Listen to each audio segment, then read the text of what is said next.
pledge. I pledge allegiance to the flag of the United States of America and to the republic for which it stands, one nation, under God, indivisible, with liberty and justice for all.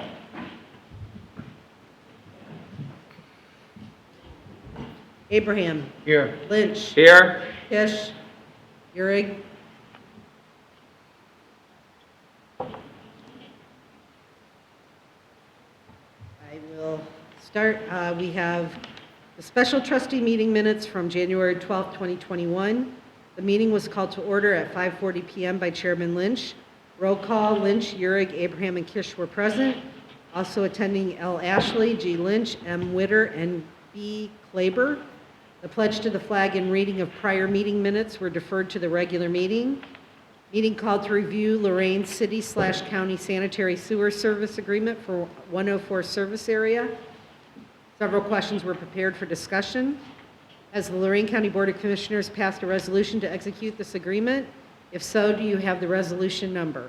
Yes, resolution number 12-865 authorized the execution of the agreement on December 16th, 2020. Number 2, who took out the OWDA loan number 4151 referenced in paragraph 2.03? What was the original balance and terms of this loan, and what are the current terms? The City of Lorain obtained the OWDA loan. The original loan was $898,208.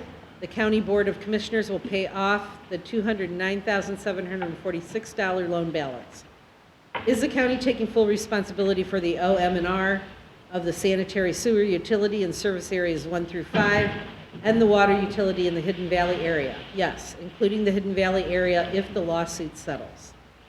4, does the county intend to own and operate the water utility for the proposed Hampshire Farms and Amherst Consolidated Properties developments in Amherst Township? Yes. Number 5, what are the specific amounts of assessments, tap-in fees, and other charges indicated in paragraph 4.05? No assessments are planned. Tap-in fees will amount to $1,792 for Lorain City and $2,000 for the county. Number 6, is the 2572 OM&R fee identified in paragraph 4.02 a monthly fee or every other month? Amherst Township is currently at $20.36 every month, billed bi-monthly, and the county does not see that increasing at this time. Number 7, was any consideration given to a clause that would allow an alternate provider of water and/or sanitary service if such provider was available? This has not come up, and the county does not believe that the City of Lorain would entertain that due to the facility planning area being assigned to the City of Lorain. Number 8, was any consideration given to rate adjustments based upon future statutory changes? If something becomes illegal due to changes in the law, contracts would have to be revisited. That would also be a Board of Commissioners decision if they wanted to raise the rates. Number 9, do you have a similar meeting set with New Russia Township? Not at this time. The county wanted to get Amherst Township Board of Trustee approval first because of the larger service area. The county will schedule a meeting with New Russia Township next because there is no one directly affected with the agreement in their township. Fees for the different service areas were discussed. Packets also contained a copy of a letter dated December 30th, 2020 from Gerald Innes, Assistant Prosecuting Attorney, to Patrick Riley, City of Lorain Law Director. See attachment. Trustee Lynch made note that there are some minor spelling and reference errors in the agreement and provided those. A formal resolution will be prepared for the January 26, 2021 meeting. The next meeting is Tuesday, January 26, 2021 at 7 p.m. at the Amherst Township Hall. 1/1/21, a motion by Lynch, seconded by Abraham. Move to adjourn at 6:52 p.m. Roll call, all ayes. All right, and Chris? Yes, sir. I did miss one for that item number 4. Yes? The response is yes for Hampshire Farm. This is the provision of the water utility, but Rural Lorain County Water Authority will provide the water to the Consolidated Properties Development. So the county will do the one development, rural water do the other, and provide the provision of water.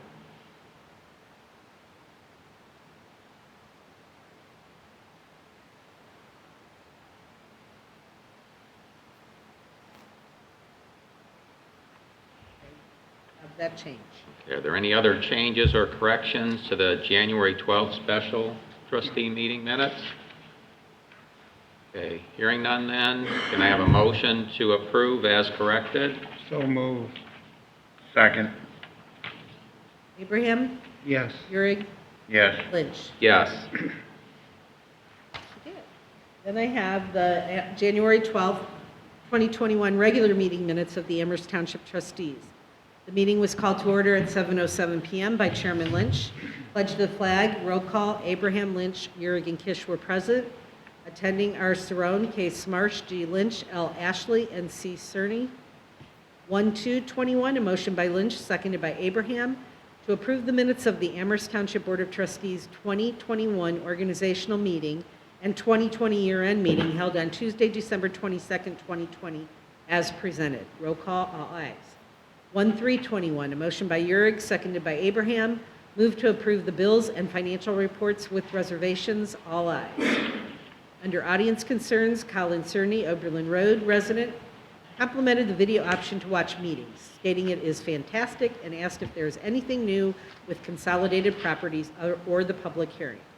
Trustee Lynch noted packets contain information regarding the use of the transportation center or the administration building for a public meeting. Unfortunately, the virtual meeting technology capabilities that were originally stated were in place actually were not, making it very difficult to handle a large meeting, so it is delayed.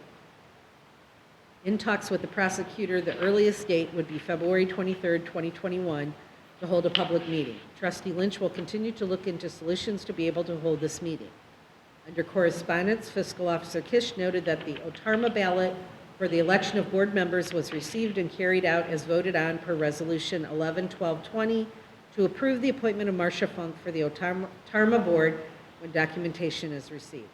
Correspondence was received from the Lorraine County Recorder regarding filing zoning resolutions and amendments in the office of the county recorder. Zoning inspector will have to determine if anything needs to be filed and file by January 15th, 2021. Under reports, there were none for ambulance, sheriff, or fire inspector. Under zoning, there's been no activity so far this month.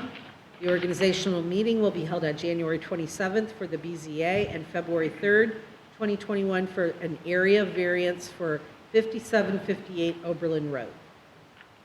1/4/21, a motion by Lynch, seconded by Abraham. The zoning commission appointment. The appointment changed from first alternate member to zoning commission board member for Mr. Lonnie Dillon. All ayes. 1/5/21, a motion by Lynch, seconded by Abraham. Secretarial service for zoning boards compensated at wage class C, effective 1/1/21. Supersedes motion number 12/29/20. All ayes. Trustee Lynch provided pie charts for the fourth quarters of 19 and 20 from the Amherst Township Fire Department, breaking out response calls for each year. Total calls in the fourth quarter of 2019 was 74, and fourth quarter of 2020 was 75. Under Road, Park, and Cemetery, we experienced extreme weather over the holidays. Since weather has been cooperating since then, pothole repairs have been going well. First order of salt received, and it was 100 ton. Rebuilt a catch basin at 537 Fieldstone and hoping to rebuild another across the street on Fieldstone this week. Regular maintenance on vehicles is being done in-house. 2020 MS4 report has been sent to the Lorraine County Stormwater District, and the annual compost report will be completed.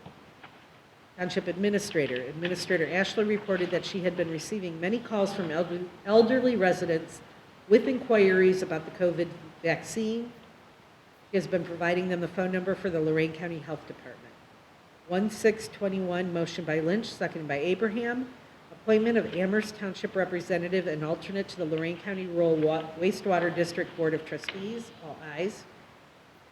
Under Phase 2, Amherst Township has been approved for the Phase 3 Ingle Ditch restoration, but have not received any information allowing us to go out to bid. Trustee Lynch questioned if the Phase 2 portion is totally completed. Under complaints, the designated individual is handling complaints.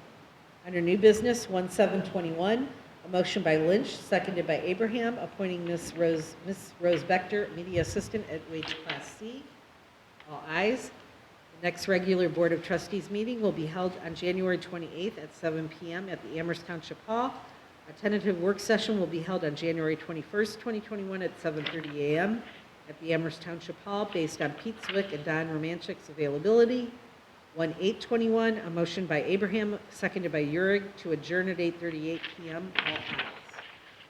Okay, are there any changes or corrections to the January 12th regular meeting minutes? If not, then can I have a motion to approve as presented? So move. Second. Urick, Yes. Abraham, Yes. Lynch. Yes.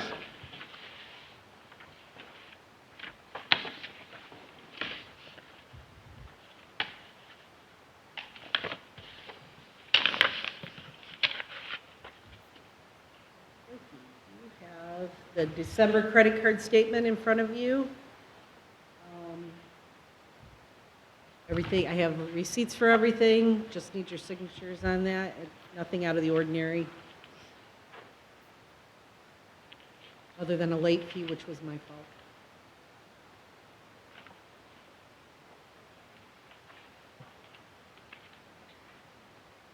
Where is the credit card? I don't think I have it in your packets, I just think it's in the green folder. It's in the green folder. Sorry. Okay, that's why I was doing the Yeah, thing. no, I just Okay. realized I Here, didn't print David, it. if you look, it's in here. But there's receipts for everything on this one. Just realized, There's a sorry little about over that. $500 there. Where is? It's towards the beginning. Just flip those pay stubs over, and I think it's, I think you're too Copy far might already. copy might, of all the, your copies might very well be stapled to that. Find it? Purchase orders right now. Sorry. There it is. It's right here, I see it.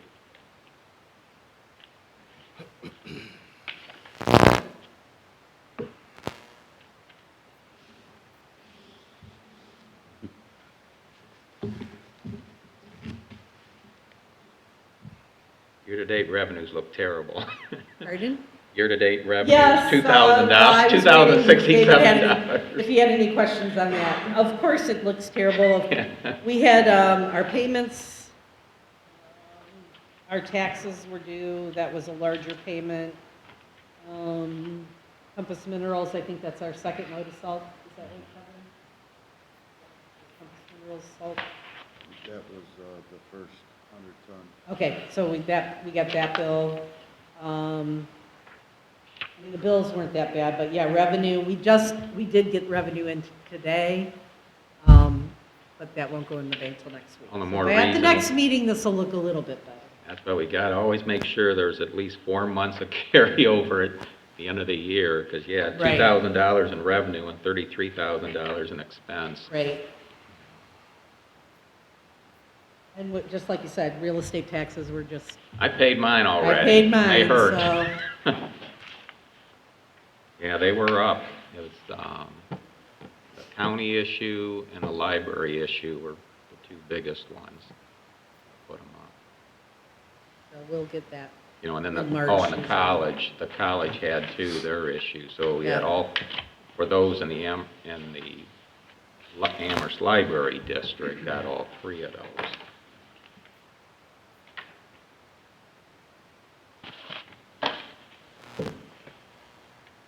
Okay, are there any questions on the bills I or have financial reports? The credit card first, Neil. All right, well, I'll make a motion that the credit card account transaction detail has been reviewed per policy. The card statement is accepted as presented, subject to investigation. Second.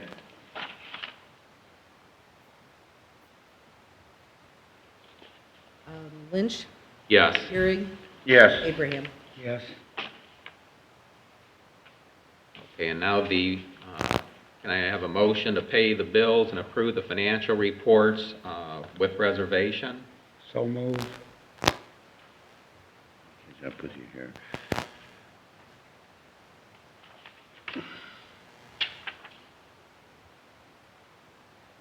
I'll second. Go ahead. Abraham, Yes. Lynch, Yes. Euring. Yes. I'd also like to note before we leave financials that the year-end 2020 is complete.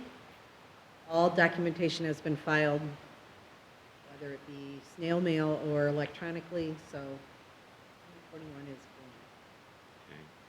2020. 2020. Yeah. Sorry. Don't be It's been a rushing long us. day. Yeah. Long day. Yeah, let's hope 2021's better, right? We can only hope.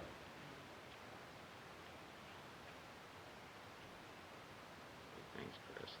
Okay, at this time, I'd like to welcome everyone here. I already know why Colin's here and the gentleman from the Rebels Baseball League. Are all three of you from the Baseball League, or does someone else have another issue to bring before the trustees? No, there's only two of them there, and then you have. Oh, that's Chris? Oh, That's okay. Chris. I didn't realize that was Chris there. The math confused me. All right, well then what we'll do is for Rebels Baseball have the presentation. We'll let them go first then. And make it short. Short and sweet. Short and sweet.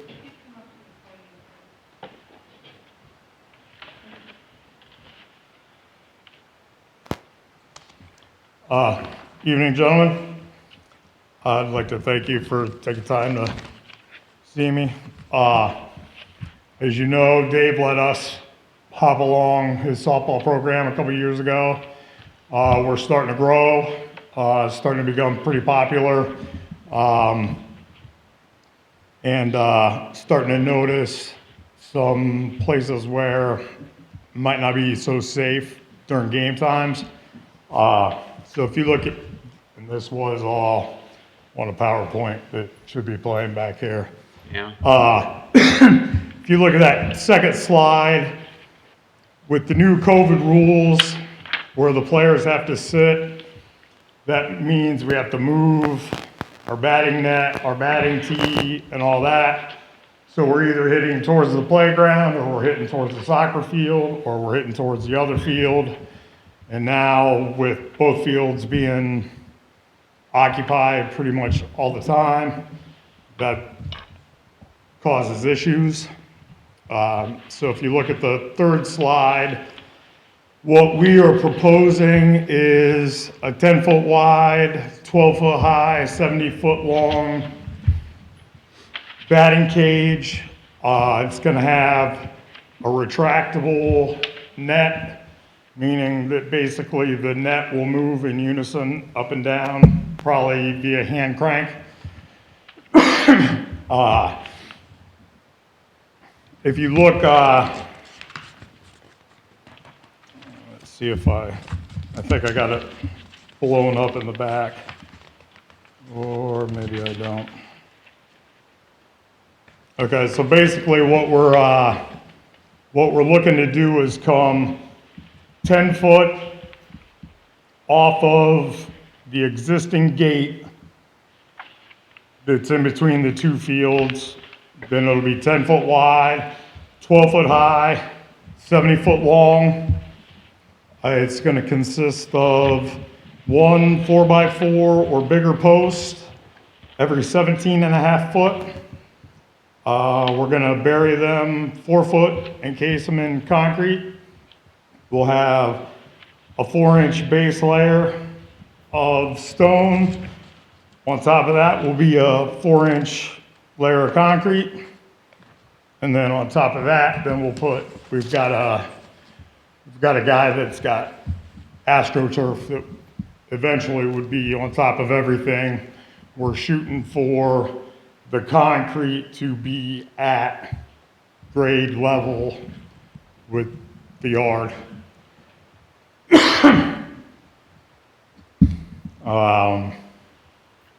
So we'll have the opening in the front. We will have a piece, a drop down that'll come in the middle, essentially turning it into 2 sections. So if we have both baseball teams playing games on the same day, one team can have one side, one team can have the other.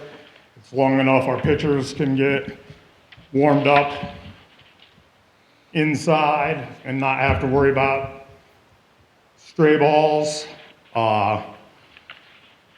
And we have a sponsor already committed to the funds, so this will be at no cost to the township.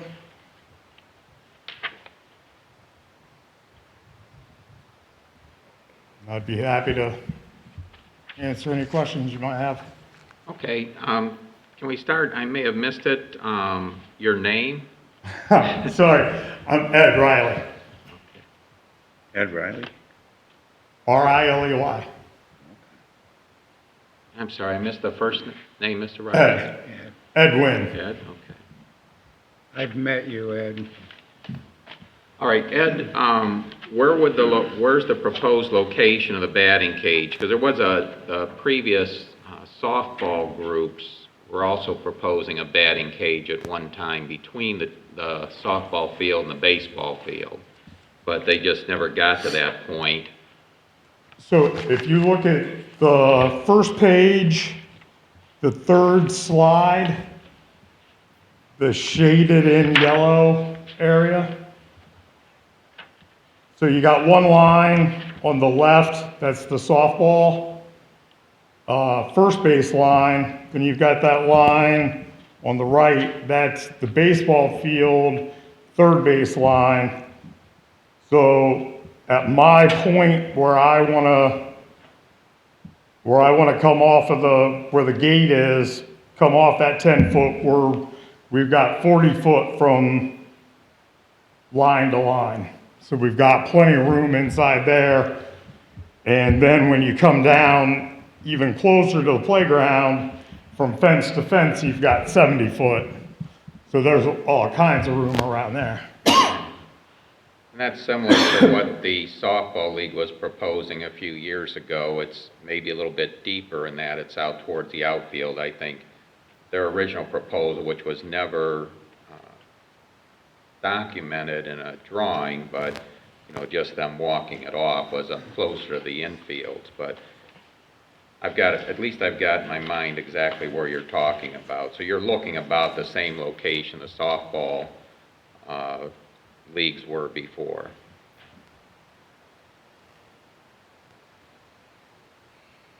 Yeah, Kevin, have you looked at this at all as far as any obstructions for the mowing equipment getting through? And Yeah, I haven't seen it on paper, but I did know where it was talked about being put, and there's gonna be absolutely no obstruction say, for mowing or any other type of leaf pickup. and getting through the gate, going to the soccer field and all that's going to be fine. Yep. That would be my only question, would be,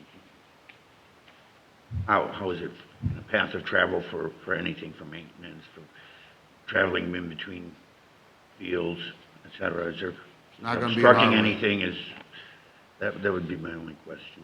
No, and there was, a couple of years ago, we took a section of fence down so Edwards could get through instead of going on that, say, southwest side, cross over that, pathway. And Right. that's not gonna propose an issue with, any traffic that might need to get to the other side of those fences either, so. Okay. Is that going to be in the way of any of the two fields?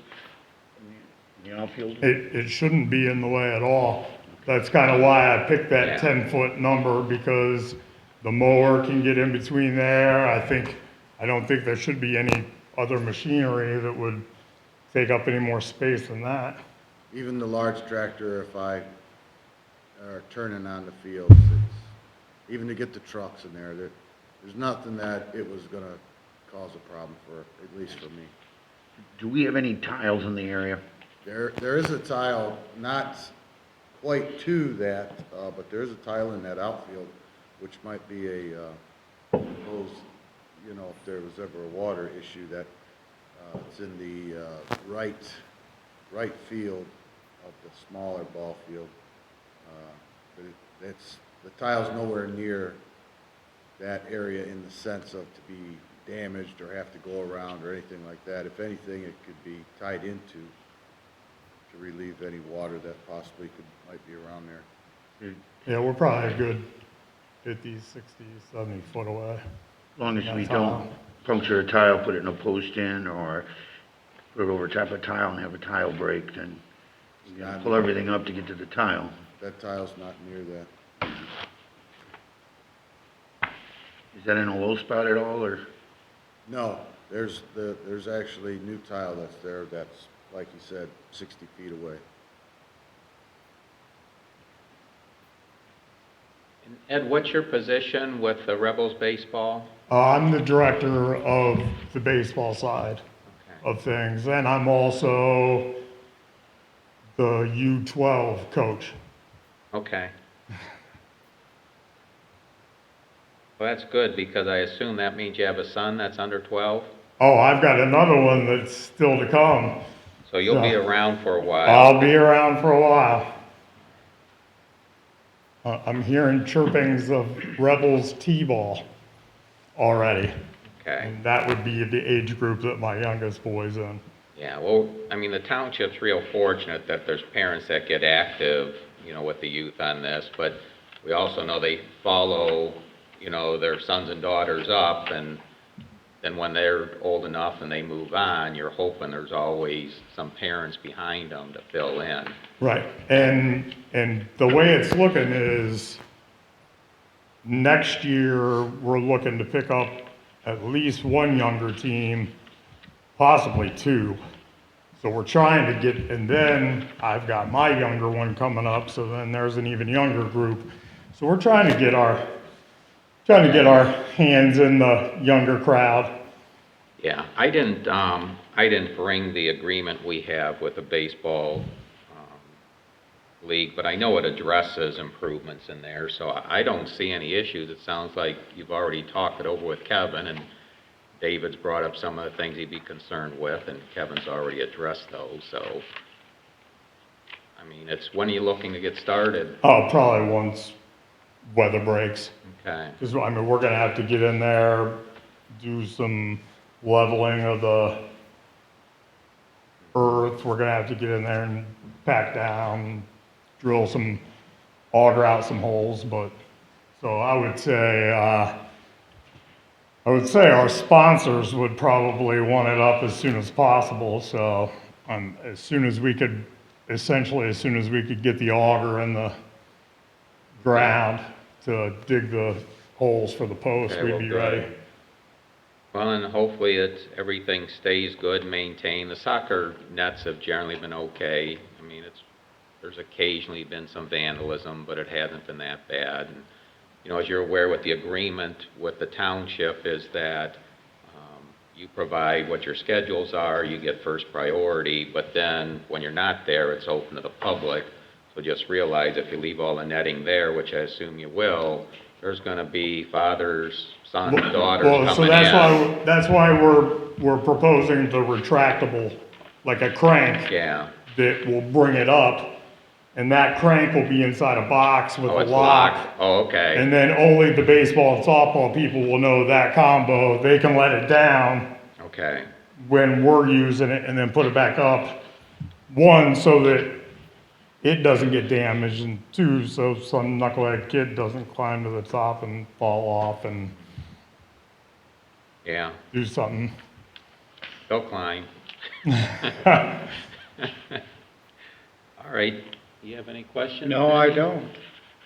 David, any more? No, I have nothing right now. All right, I don't know that we need a formal I would like to resolution. see us do a motion. Did you want to bring accepting- one forward? Yeah, I'll bring it forward. I bring a motion forward that we allow the baseball teams, and we need to name them, Rebels baseball? Rebels Baseball, to build the Amherst Township batting cage. Is that correct enough? Yeah, and then subject to the agreement with the township. Subject to the agreement with the county, The with the township. township. Sorry. I'll second that. Okay.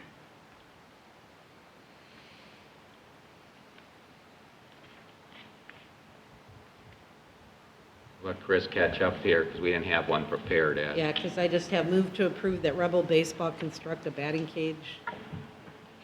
The batting cage in Amherst Township.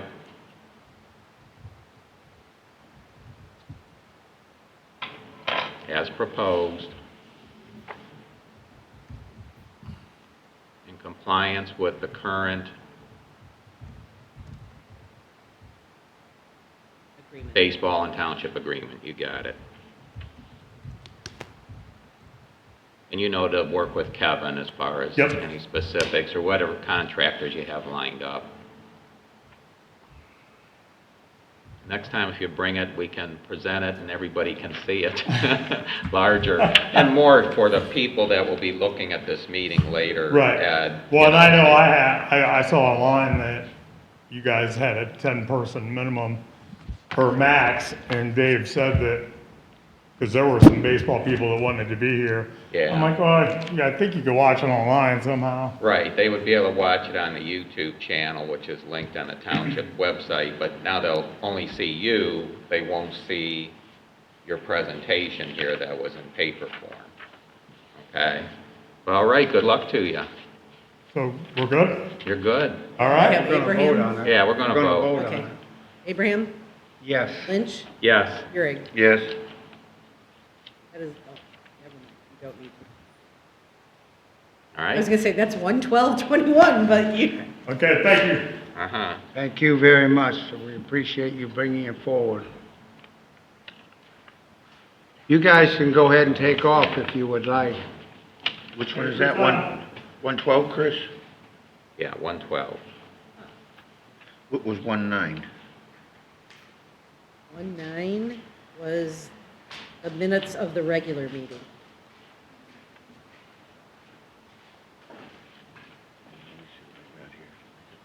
I lost a whole- All right, we'll move on to correspondence. Chris? Yeah, I have two correspondences from the engineer's office. One is regarding the light at Middle Ridge and West Ridge roads that will become operational on Thursday, February 4th of 2021, A light on Middle Ridge? and West Ridge, Oh, the okay. new lighting fixtures that went up there. And then I also received from the engineer's office the final payment from Angle Ditch Restoration Phase 2. And I have been in contact with Dan Stainer, and that check will be sent to Mark Haynes on the 9th of February. A check in what amount?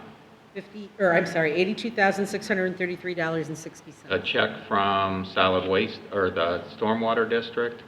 Okay. We don't have to address that tonight. Okay, so you talk with Jessica then? Yeah, we've received the money. Okay, good, thank you very much. Yeah, it came with the correspondence from the engineer's office.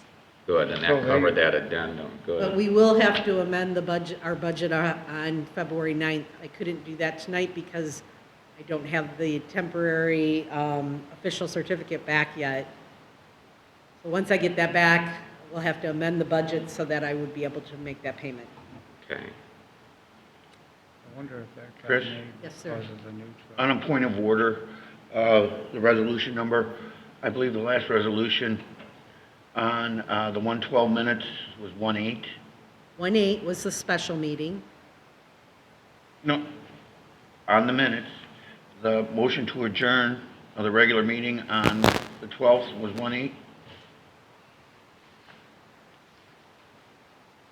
Was 1/8, you were right. Okay, so then we're up one then, 19, 1/9 will be the special, 1/10, the regular, regular, credit cards, 111, 111. bills, 112, the batting cage was 113. Okay.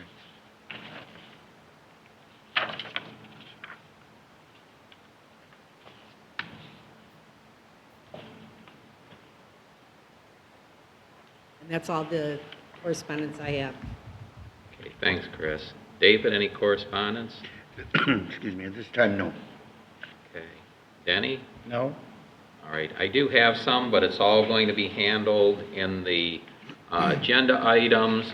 One item, and most of those I did get out to you guys earlier, but some of them just came in. I know one on chip and seal Kevin will address under roads. That came from the county engineer's office. There'll be another one that just came in today from the Lorraine County solid waste collection and recyclable Collection Consortium. That will handle under the solid waste report when we get the David section. And then another item, let's see.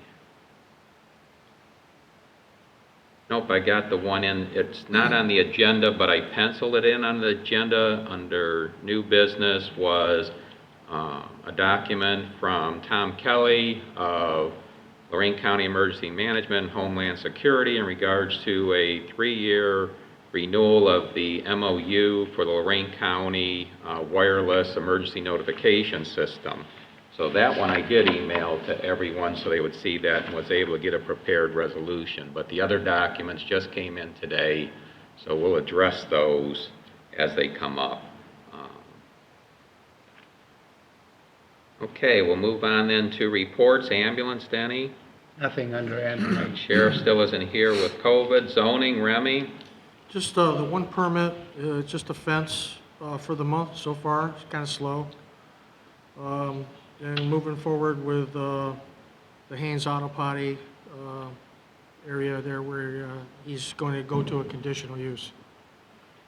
Okay. And then a reminder, the BZA will have their organizational meeting tomorrow at 7 o'clock. Okay, I've got one other item to handle. And right, the public hearing that was announced in the minutes also. I do have under zoning, I do want to present to the trustees, and I'd sent you an email on this, is we do have a candidate for the zoning commission. You should know him because he has been attending meetings here fairly regular, being Colin Cerny. And Colin, I'm going to ask you if you could just give a quick summary of yourself for the trustees. I know you did send it in writing, and they do have a copy at their place tonight. David, if you look at the back of the prepared resolution, you'll see Colin's qualifications. Go ahead, Colin. All right, so my background, I'm a civil engineer by degree. I do both civil and mechanical workload. I'm a project engineer and manager, which means I'm handling large construction projects, normally dealing with large equipment installs and retrofits, large foundations, excavations, that type of stuff. Also dealing with writing specifications for equipment, work, technical proposals, facility layouts, so a lot of engineering work that I do. And then some of my background in the way of planning and exposure. I grew up, my father is an architect. Being the youngest, I always was dragged along with him to meetings, so I've been to plenty of meetings for reviews of plans in front of townships and cities for permits. And yeah, so that's a little bit about me. Okay, and just so my fellow trustees know, because I may not have shared with them, I don't know, I know we met Colin here coming to a meeting because of his interest in the proposed Amherst Consolidated Properties Development. But just so you guys are aware, Colin was one of the group of residents that filed a motion to intervene in the case that between the Amherst Township and Amherst Consolidated Properties in Lorraine County Court of Common Pleas. And the good part was when we got all the attorneys together, Al Schrader represented the interveners, and Colin was there to speak on their behalf. And that's where what I saw in Colin was what I felt he had the right temperament to also serve on, whether it was the zoning commission or the BZA. As everyone here knows, sometimes when you're talking about people's property, conflict can occur. Remy, you can attest to that, being a zoning inspector. Emotions can run high. Colin, you would have seen that traveling around with your father when you were younger, and you would have also seen it in this particular case during the public hearing here at the township. But I like what I saw in the way Colin conducted himself in a very professional manner and asked good questions. What I saw was he seemed more focused on how to resolve things and improve things versus just speaking on feelings or anything like that. I guess being a professionally educated engineer, that's what you'd pretty much expect. You know, they're into data and facts and measurement and, you know, actual science. So I think he'd be a good ad, and I hope you guys will support him in joining the zoning commission. I was hoping the zoning commission's new chairperson, Lonnie Dillon, would be here tonight. I did send Lonnie only an email on Sunday. I don't know how often he checks his email. He may not have even seen it. But do you have any questions for Colin at all? No, I was gonna ask. No, I do He not. was interested, and obviously he's interested, and, you know, I'm very happy that he would want to help out. I'm very Okay. tickled, I guess. I'm very happy to have someone of your knowledge and experience on board, and I'm glad that you've taken the time and the effort to become involved. Thank you. I think it was the first meeting I attended. I think even you said, you keep showing up, we're going to put you to work. So I guess that came true. And then you'll get conscripted. Well, with that, then, I'd like to make Colin, do you have any questions of us? No. Okay. Well, with that, then, I'd like to make a motion that Mr. Colin Cerny of 8023 Overland Road, Elyria, Ohio, located in the unincorporated area of Amherst Township, shall be appointed as the first alternate to the Amherst Township Zoning Commission. The term of this appointment shall begin immediately, shall then renew for 5-year periods beginning on January 1st, 2022, and shall continue until a replacement is named.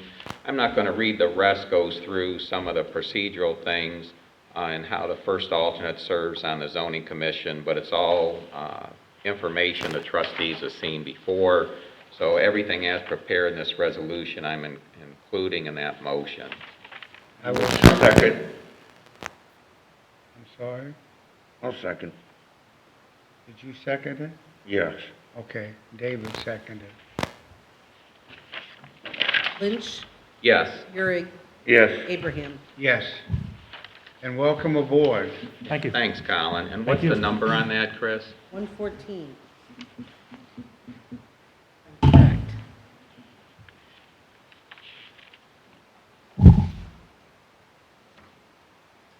And Colin, in time, Chris will be getting with you with some standard, you know, employee-type paperwork that she has to have handled more for tax purposes than anything else. We already talked about it. Okay, good. Thanks, Chris. Welcome aboard, Colin.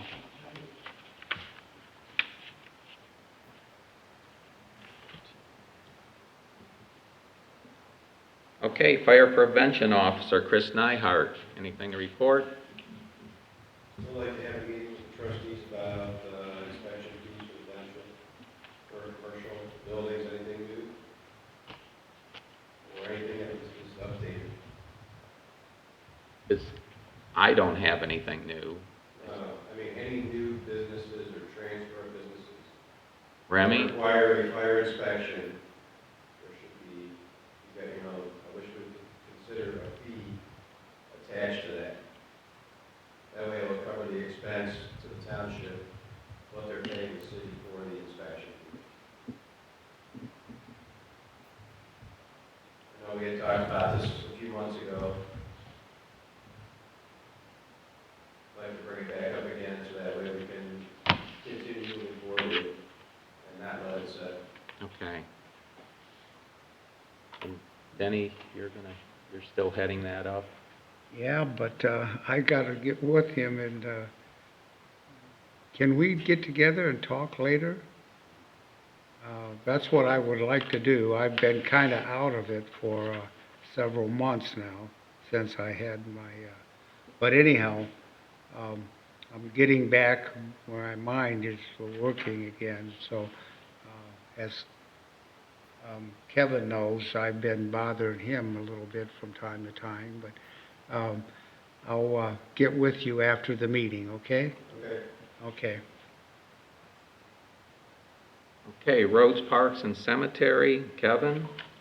Okay, first off, we received the information on the chip and seal program that the county puts on.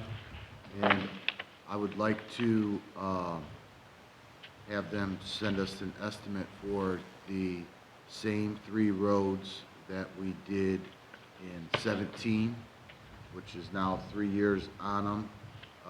They're still in decent shape, but we thought about doing it last year and ended up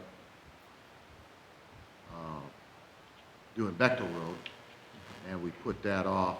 But I think it'd be a good idea to recoat the 3 that we did in 17, which is Horniak, Tina, and Rice Court.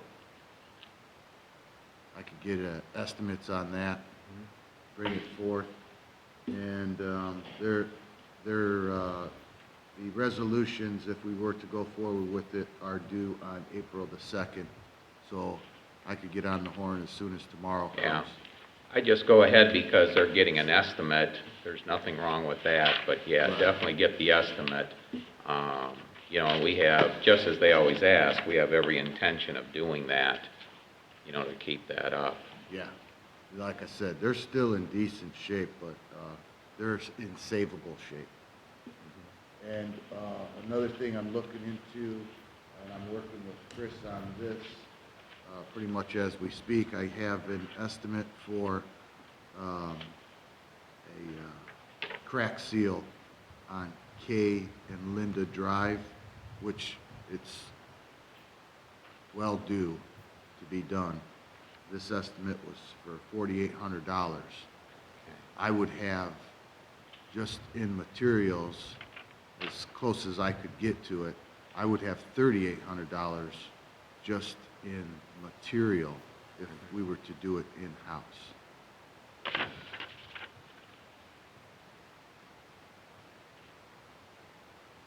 Well, that answers your question as which way to go, right? Yeah, Yeah. definitely. So, like I said, I'm working on with Chris, but I'm sure that that will happen, and then as soon as I get the estimates for the chip and seal, then I'm sure we can get that taken care of. Just so you're aware, this has been quite a few years ago. It would have been in 2009 when we were adding on to the township hall and moving the garage over, Yes. that estimate was like township roads wide. They wanted 75,000. It's like, we didn't do it, we couldn't do it. We said we could split things up a little bit at a time, but we couldn't pull that off. Yeah. Okay. So here you just have these 2 small ones. I'm sure if you did it by mileage, you might find out what that would amount to. Yeah. Okay. I don't know if what you're talking about, is there even a mile there? No, Okay. no. But there is quite a bit of cracking going on. Yeah, and that affects it too, because obviously if you get into the subdivisions, it's not as much as on the, you know, with the concrete roads versus what we have on the asphalt roads, you know, where it almost looks like they put squigglies all over the place. Yeah. But even if that were 20 times, that's 60, and it's less, so it's probably, you know, pretty close to what we had before in that estimate. Yeah. Because it wouldn't be too far off of mine. Yeah, okay. And I do have the compost Class 4 annual report. That is completed. I completed it this afternoon, and I will have that sent in tomorrow. Okay. That is also due the 1st of February. Other than that, we have been on our typical maintenance program. Salt's down to, you know, to the minimum, thank goodness for the weather. Did a little pre-salting last night, which definitely helped out because it did get slick and some untreated surfaces. And I did put in a call yesterday for the second 100-ton of salt. So that, I got the call today that it's a good possibility that that will be in tomorrow. So we will have a bill right around the corner again for that. And then there will be the say, the last 100 ton, if we do have to get into that, which would take care of the contract. But we'll obviously see, we still have, we haven't gone through. Well, that's what helped. You ordered less this year because we had the remainder from last year since it was lighter. Yeah, and seeing how say the two major snowstorms that we had, we didn't have to put down a whole lot of salt because you were doing so much more plowing. Right. So we haven't gone through much at all in the sense, but I don't want to jinx myself, say, and not have that ordered. I didn't need to order it, but I put it on just to kind of break it up, figuring on the billing process of it, so. How much room do we have in the salt bin? How much room do we have? Are we about full now, or? No, we're probably, we're less than half. Okay. That shed, if you jam-packed it full, you could get,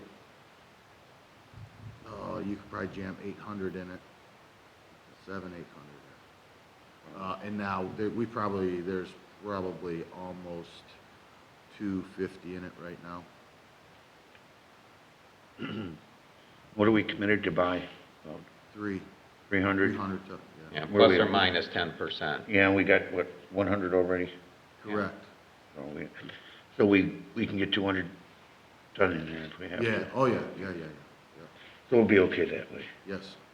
Yeah. And I don't know if any of the trustees were out last night or early this morning, but fortunately, Kevin and I assume maybe you had Eddie there too. I think you both went out. They pre-salted the roads, which was good. I was out late last night. It was still, though the emergency management had sent out about the freezing rain reports, and then they adjusted that. I think that they expected to come in later, so it's hard to guess. Unfortunately, they did it earlier instead of being called out after an accident or the sheriff saying that there's a bad, it's getting icy. So it was nice when I was out. I saw it pre-salted, but it was still cold enough. It was snowing. I don't know when the changeover happened. I then went out early this morning, and the nice thing was, as other areas had icy roads, ours were wet. And it was because you had the salt out there, and we were sitting right around that 32, 33 degrees early this morning. So again, I don't know when the changeover happened, but, it was sometime between that midnight and 7 o'clock in the morning. Yeah, according to my thermometer, it was fluctuating actually all the way from 8 o'clock last night till 5 o'clock this morning. Okay. Yeah, it was being real. Well, I was out probably till 10 last night. I can't say after that because I went to bed. Sure. And then I know at 7 this morning what it was like. Mm-hmm. So it was good at both of those times. But I'm sure it hit somewhere in between, other than you had the salt on, which was nice for anyone traveling in that time. Yeah, definitely. We didn't hear any reports about any bad accidents. I mean, Chris would know out here. He didn't, and, it's usually if they can't reach you, they're calling us as far as the sheriff or somebody else about, bad road conditions. Mm-hmm. All right, is there any other questions for Kevin? No, I don't have any. Okay, well, thanks, Kevin, for taking care of the compost report and getting those roads. You're going to talk to the engineer's office about the 3 roads for chip and seal? Yes. Okay. All right, and you're working with Chris as far as the crack sealing when it gets that? Correct.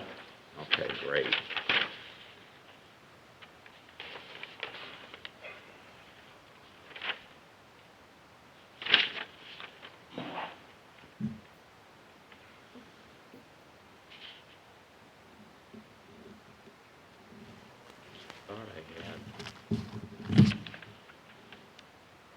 Hey, you know what? I do have one other thing. Mm-hmm. I'm sorry.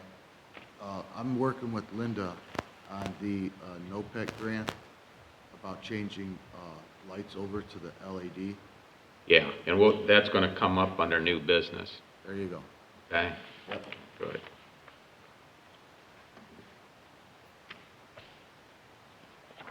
Okay, Lorca, we typically report the second meeting of the month. All I can say at this time is that Lorco has been approved for an OWDA loan to connect the Cinnamon Lakes development to the West Salem wastewater treatment facility.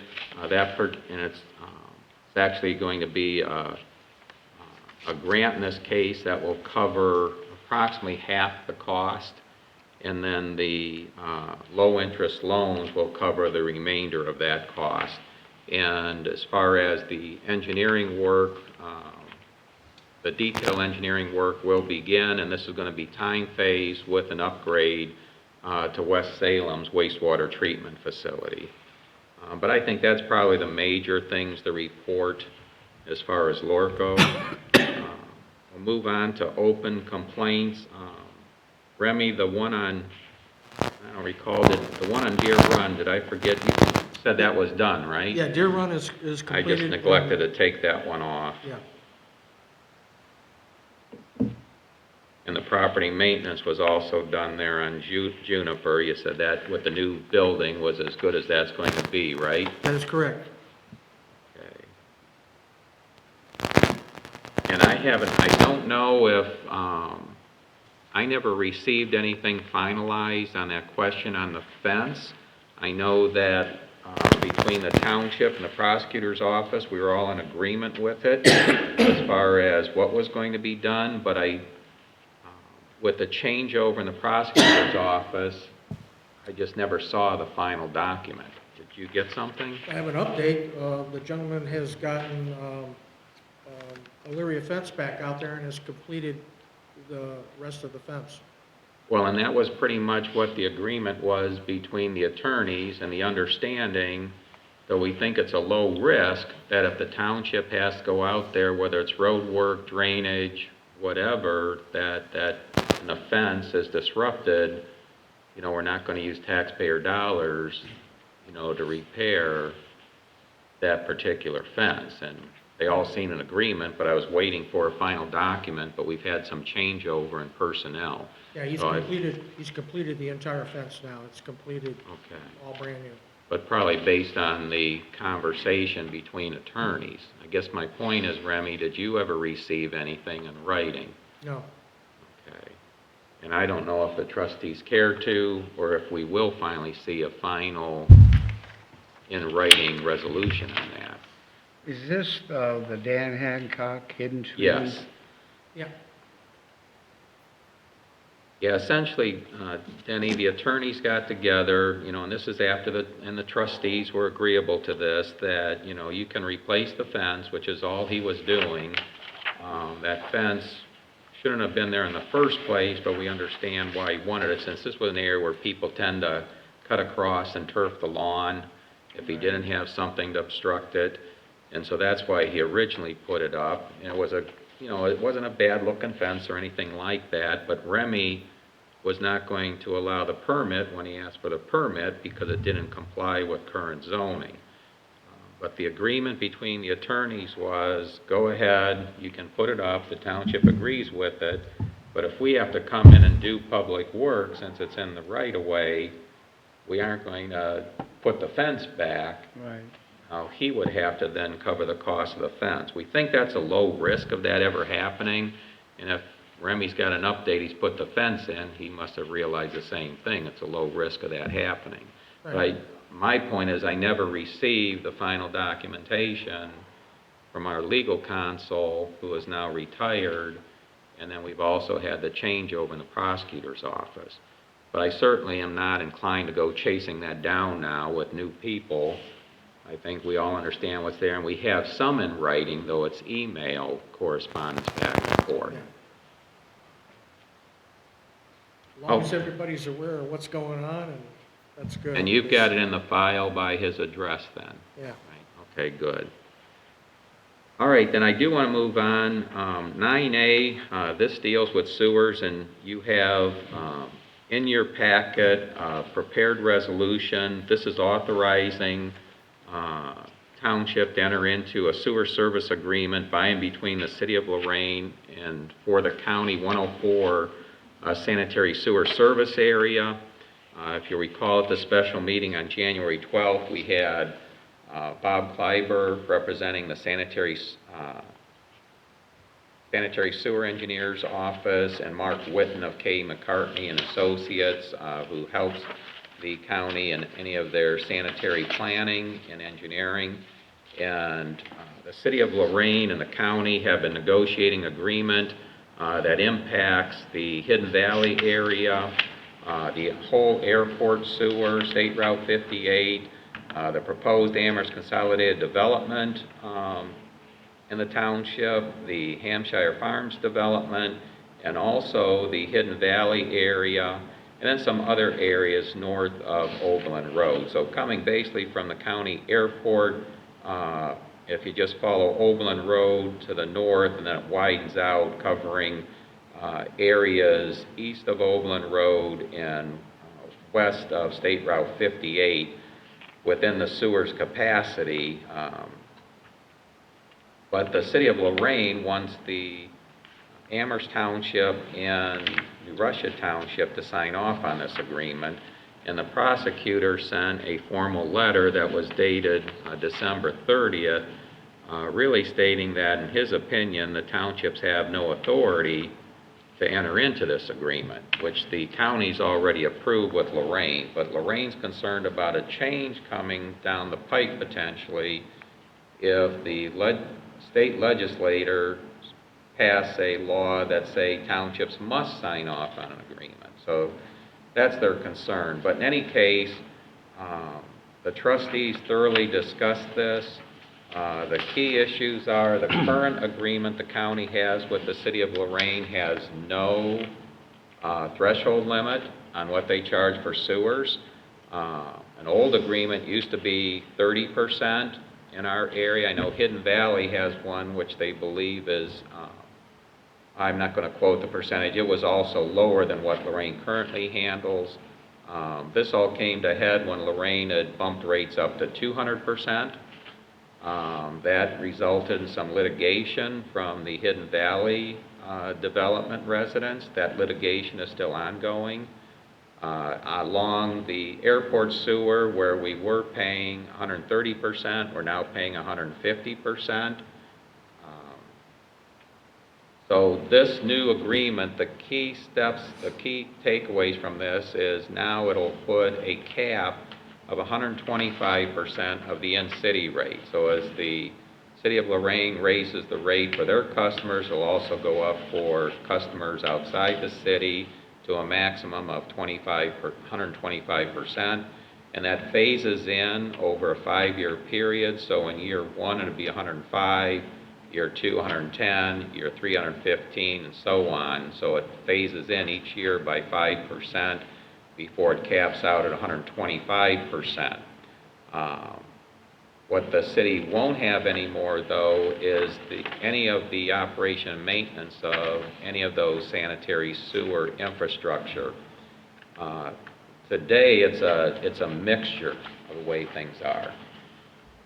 The county handles the piping, the actual sanitary sewer pipes along Overland Road and Overland Road, State Route 113, State Route 58, Middle Ridge.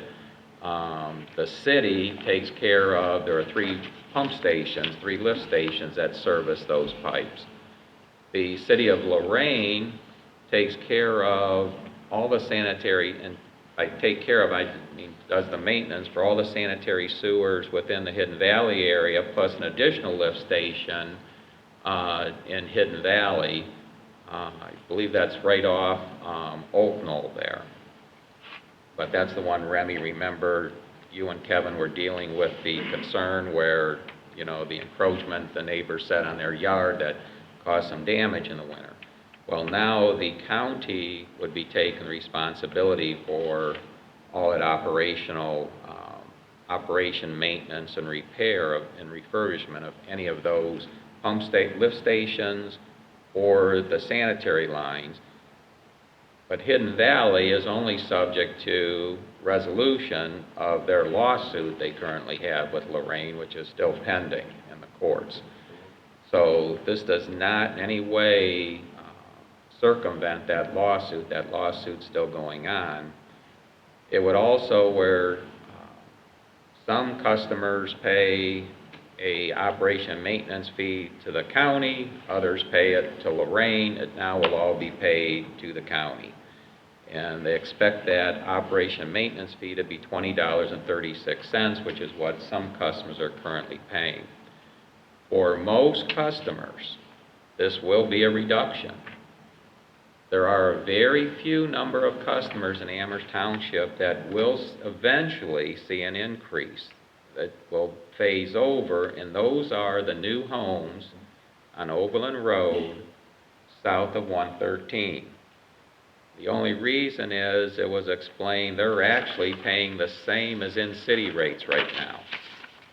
And the reason is I guess it just never caught up with anybody. They had set the airport, in other words, the county-owned facility would just pay the in-city rate, and somehow those new homes, that's what they're paying, but I'm sure it's just an administrative issue somewhere along the line. They will actually see that increase eventually up to 125% max. So they are the only Amherst Township residents that will actually can see an increase as a result of this agreement.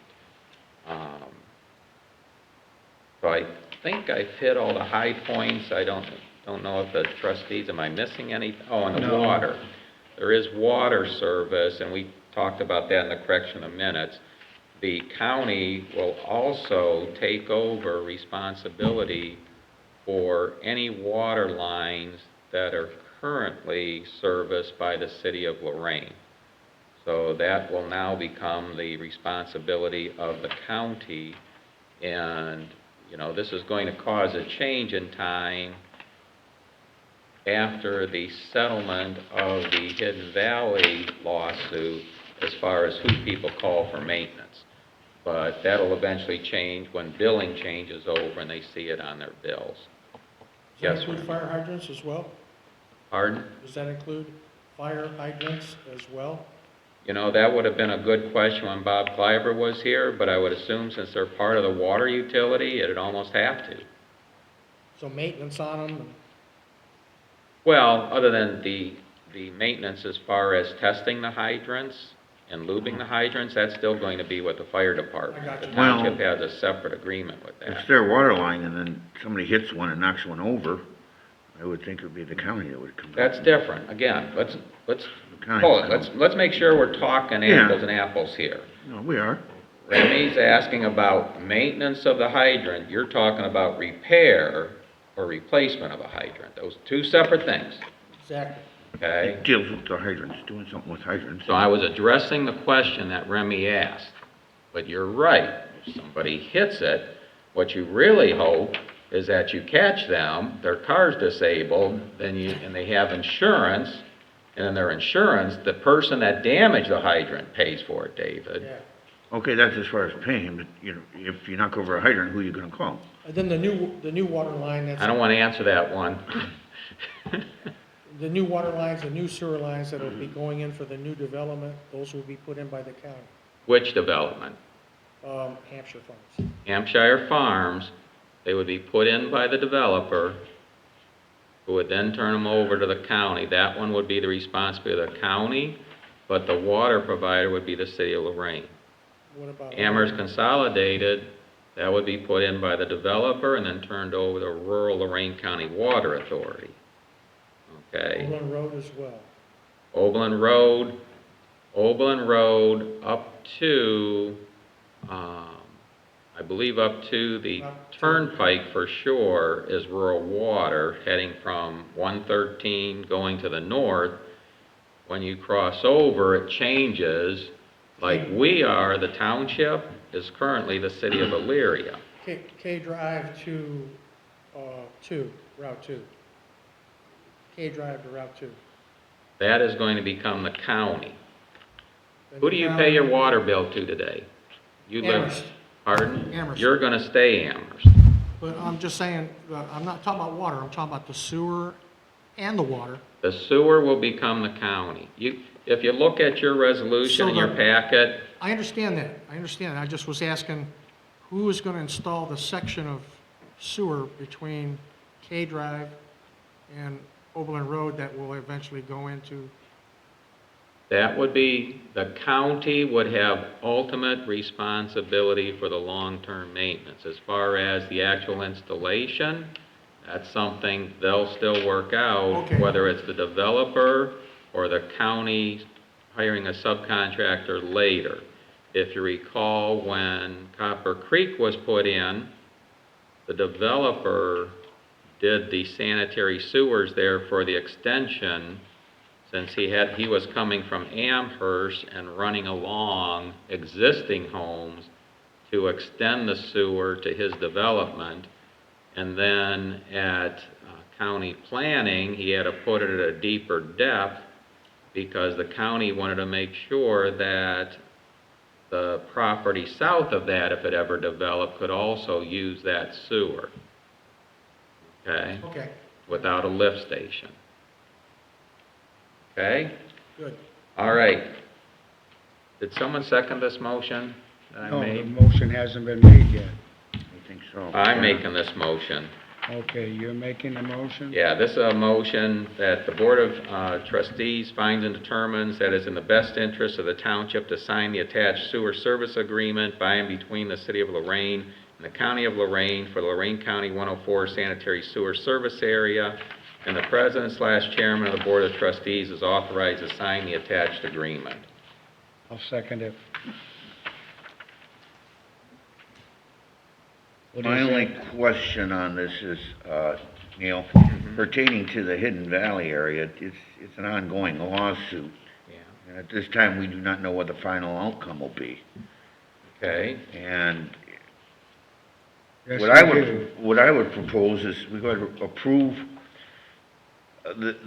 the agreement, and with the exception of the Hidden Valley area, because right now we don't know what that final agreement's gonna be. This is only a proposal otherwise.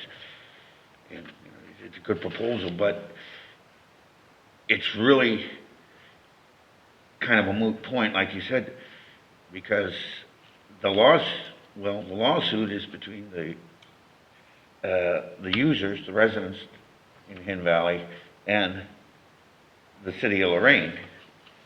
And we're not really part of it. As far as that is, we can't really sign off on it. That would be my proposal, would be just, you know, approve with the exception of the Hidden Valley service area due to ongoing litigation. My understanding, David, it has been approved. I heard that from an attorney for Wickers, I can't think of their name. But it has been approved. So I'm willing to vote on this Yeah. tonight based on my awareness The of City of it. Lorraine approved it. The Board of Commissioners approved it. We've got, which I included in here, we've got the opinion from the prosecutor's office that we don't even have the authority to sign it. Yeah. But Lorraine's insisting we sign it. So essentially, we're proposing to put a signature on a document that we don't even have the authority to sign. And if Lorraine wants to say, yeah, okay, then never mind, they don't need to sign it. The agreement's already there, David. Okay? And as far as the Hidden Valley lawsuit, we're not a judicial court here. That's already in the courts. We can't settle that. So I just didn't see where I needed to put that in the actual motion to approve the agreement, but you will see if you, I assume you read through this before this meeting, all the whereases. Yeah. Nowhere in here did I say we like this agreement. No, as a matter of fact, you said that you were unhappy. We're but what could frustrated you with do? it. We don't like it. It's the But least all the worst- cards are stacked It's not a against better solution, it's the least worst one. It's better than what we have. Less worse. Right now, Yeah. if you sign this, Better than what you have. if you sign this, your mom will get a reduction. Yeah. I will get a reduction. Everybody living along Overland Road will get a reduction in what they pay today. Everybody on 113, State Route 58, they will pay less. Exactly. If you don't sign it, now you give an excuse for for the provider to say, we'll just keep charging what we're charging. I mean, what's the No, harm? that's why I say approve with the exception of the Hidden Valley area, and the only reason I I say Hidden Valley because that's still ongoing. And even if there's a proposed settlement, it still has to be approved. Now what you're doing is you're negotiating an agreement then that specifies a Hidden Valley area, when we've got the prosecutor saying we don't even really have the authority to sign it. He's saying, We're why are not you asking the trustees negotiating, to we're sign just it? holding off. We're just holding off. Then we just don't sign anything, we don't approve anything.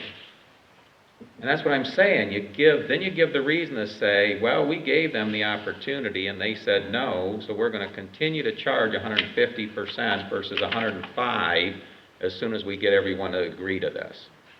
And then in 5 years, upon all the parties signing off, go up to 125% max. So I guess I'm not understanding your logic. You either agree to sign or we don't sign. That's our option. We aren't here negotiating an agreement that is between two parties, the county and the city of Lorraine, that they've already settled. We have a first and second on it. I propose we vote. Okay? Yeah, just say no, that's No, fine. I understand, Neil. I'm sure Colin likes paying more money, because this will affect you too. All right? No, I understand what you're saying, Neil. It's just, I don't want to get to the point where we're negotiating either. But, It's 115, correct? Yeah, okay, that's it for discussion. Chris, can you? Lynch, Yes. Abraham, Yes. Euring. okay, what I'm going to do, Neil, to explain my vote, I am concerned You about... don't have to explain No. it, David. We all know what. Neil, Denny, Mine. Denny, really, I am part of the lawsuit. Okay, I'm part of that lawsuit in Valley. And How much I'm did you gonna- pay for it? I'm going to abstain Okay. on that grounds. Okay, so you I'm gonna abstain. abstain, but that's the reason why, and the only reason why. But, That's 115, yeah, Yes. 21? Okay.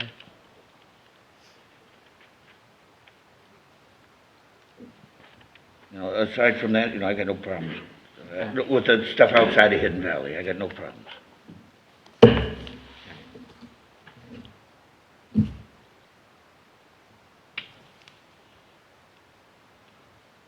Okay, the next item we'll move on is solid waste. And David, I know you can give a general report, but I also have in here Megan Moore with Browse and McDowell, the legal firm that represents Lorraine County Solid Waste and Recycling Collection Consortium, sent an email just today at 2:09. So I didn't have any time to prepare resolution, but we can discuss that when we get to that point. But do you have anything else under solid waste?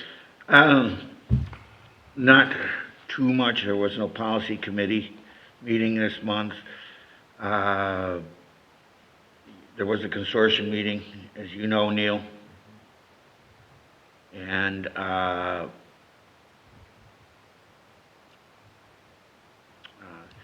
one of the items I think it came up, which you're going to bring up, is this administrative fee. Okay. The consortium has built a cash reserve of, I believe, around $159,000 right now. And the question is, how much more should we collect in an administrative fee? And the talk was you could either do away with it or for the remainder of the contract, or reduce it. And there's two camps, and I think that's why you brought this forward, so we could decide. My feelings were that once we have enough to cover legal legal fees for the next bidding, plus any fees that we might have for the next 3 years on the contract or so, 3-4 years on the contract, then, that would be enough. And there's some that would, you know, reduce the rate, and then continue to collect. You know, my thought is, you know, once we reach the point where we can cover our costs, you know, eliminate the fee, particularly if we're close right now, and others want a continued source of revenue, although be it reduced. And I think that's what's the gist of the email is. Okay. Well, let me explain, because how this went is the consortium in the past, the fee used to be $1.27 a quarter per resident.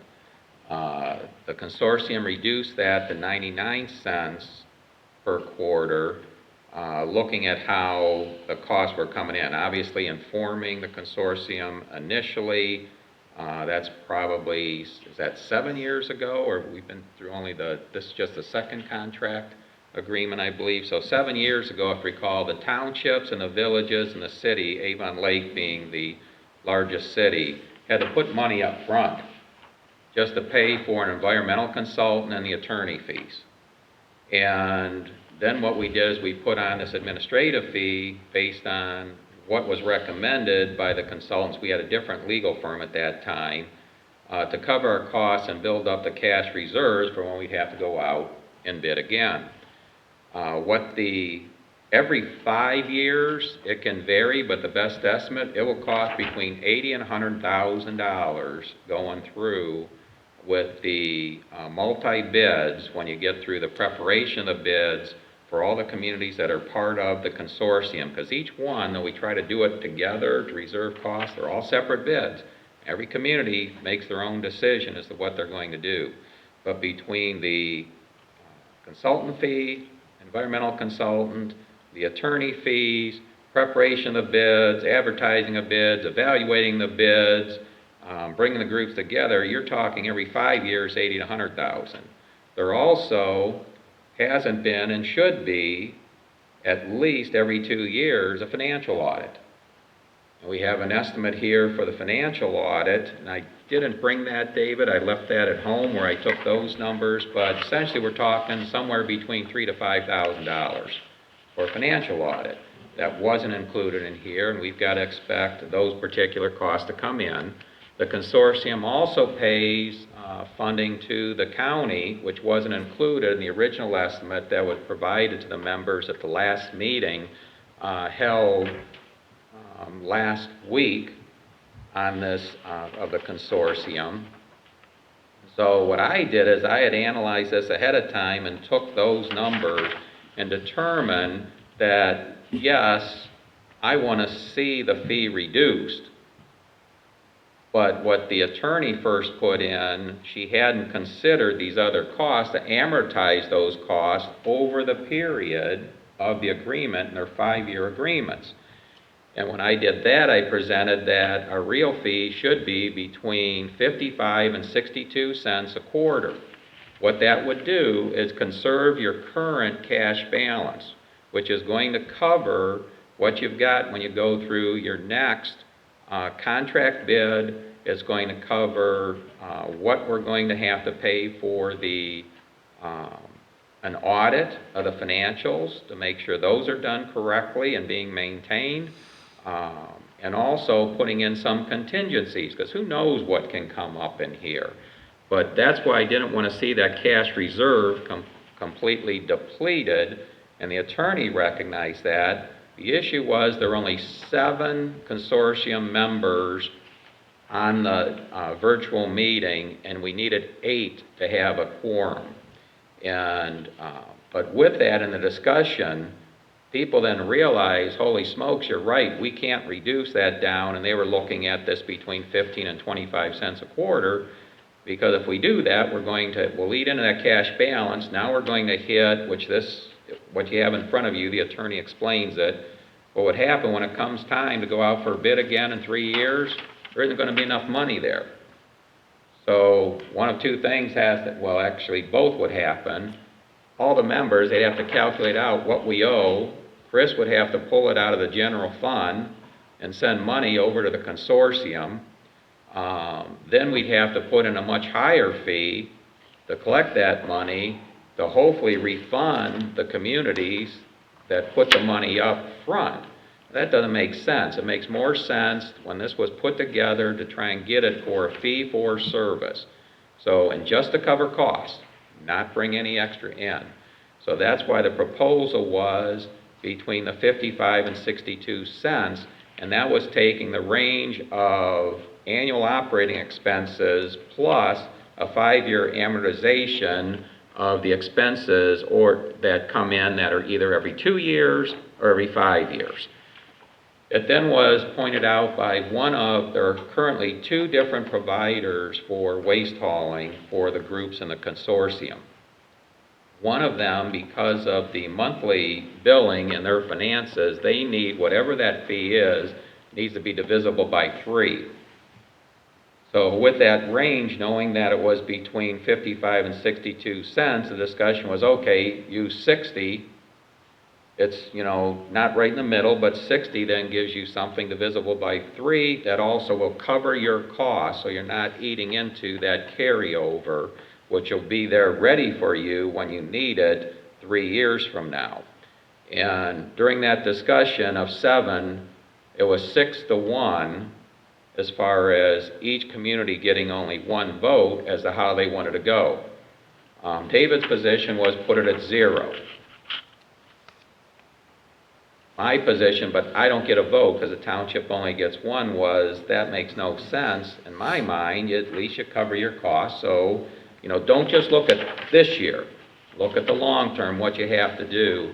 Plus, that's very confusing to people. Now you drop it to 0, and then you're going to turn around, and now they're going to see a new fee on their bill 3 years from now, and that's the first time I would ask, what's this new fee on my bill? And you're going to be fielding all sorts of questions, and I don't want to put that burden on Linda here of answering people why they got this new fee. So the fee's there now, leave the fee there, reduce it. Probably won't get too many calls from people why it was reduced, but keep in mind what we're talking about here. We already reduced this fee to 99 cents a quarter. That is 33 cents a month.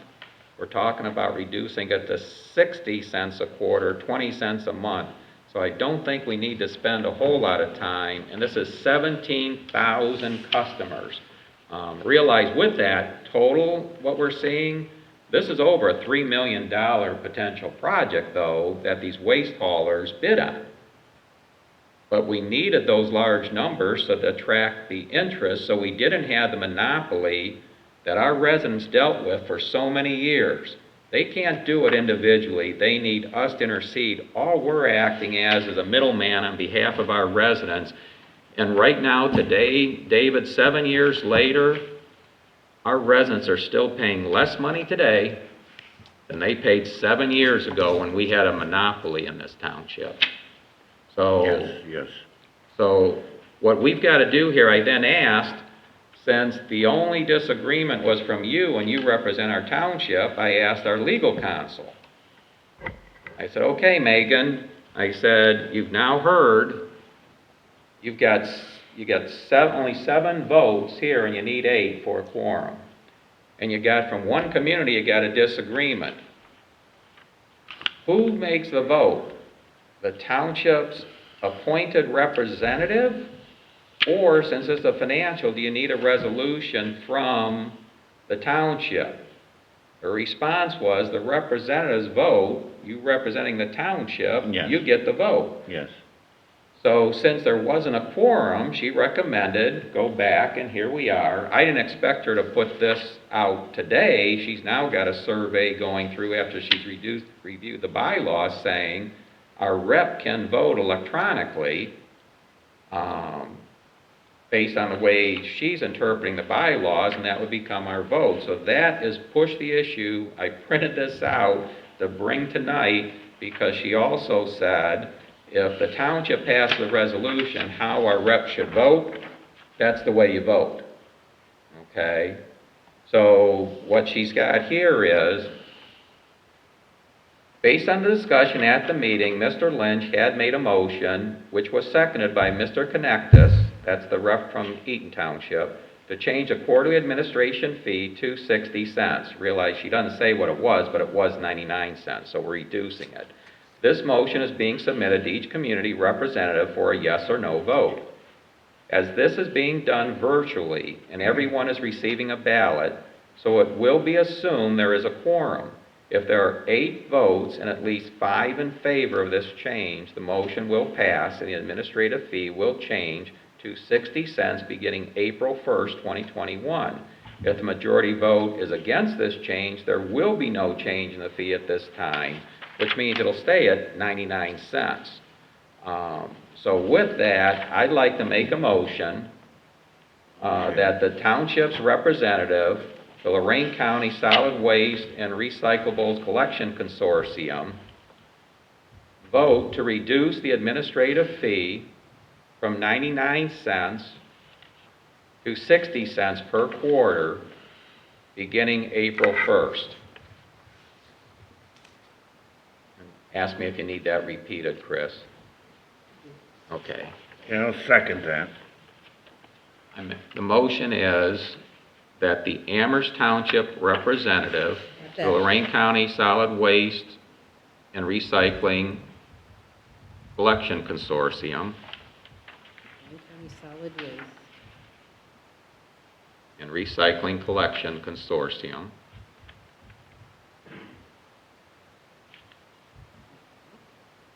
vote to reduce the quarterly administrative fee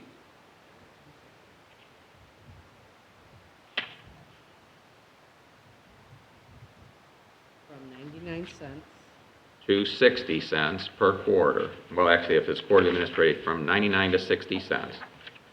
Effective April 1st, 2021.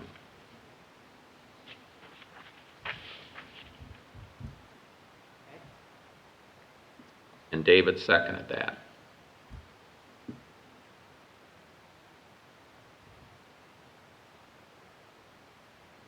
Okay? Okay. Discussion? Yeah, go ahead. Well, just a couple of things, Neil. One, I think we're on the same page, but it's a different paragraph, because we both agree that we need to cover the costs. Right. And we both see the two costs. One is the cost pertaining to the bidding process, and one is the yearly cost. Right. I think where we disagree is the magnitude of the money that we need, the amount of money that we need to accomplish those two items. My fear is that if that pot gets too big, people will want to spend it, and you could get wasteful with it. I'd rather keep the money tight, and if we need more, ask more, than have a big pot there and then have people go hog wild with it. I know there was talk before, oh, we could use it for this, we could use it for that. And no, this is just to cover the cost for the consortium, and you don't want that. I think the second item is, the dispute was, do we reduce the fee and carry it out the term of the contract, or do we say we've got enough money and just stop the fee? And her resolution that she put together, or to ask the consortium members, said just, shall we reduce it to 60? And if you vote no, it'll just stay at, 99. Right. So, well, yeah, of course, you're going to vote. If that's the question, you're going to vote. I vote to reduce it. The question is how much longer do we need? That's where the dispute is. Well, that's why you got to watch it, and the consortium should be meeting on their monthly basis. Quarterly, they're meeting their quarterly basis, if they get a quorum. And after coronavirus is over, they'll meet in person again, I assume. Yeah. Is you've got to watch your financials all along. The issue was in the original proposal that was discussed at the meeting last week, they did not include certain costs that are not, they're regular expenses. And when you made the proposal to reduce it to 0, it's like, well, David, that means for sure in 3 months or 3 years from now, the balance is gone, which means now we've got to go back to the communities like we started it. They would have to kick in the money to get it started up again. We don't want to be doing that. And it just confuses people when they have a fee they're currently paying, that fee goes away, and then it shows up, especially if 3 years from now, it's not going to be the same people. We've got people buying homes, moving in and out all the time, and especially what's this new administrative fee? I guarantee you, we're going to get all sorts of calls over something so small. The So again, possibility this will exists cover the for cost. fluctuation in the bill already with the Okay. fuel surcharge. No, it doesn't. The way, you know as well as I do, the way that formula was structured, if you look at it, you can have a 50% increase, 50 cent per gallon increase in the fuel charge. It's barely going to be a ripple on their bill. Look at the formula, and the formula takes into account exactly the miles driven in each community.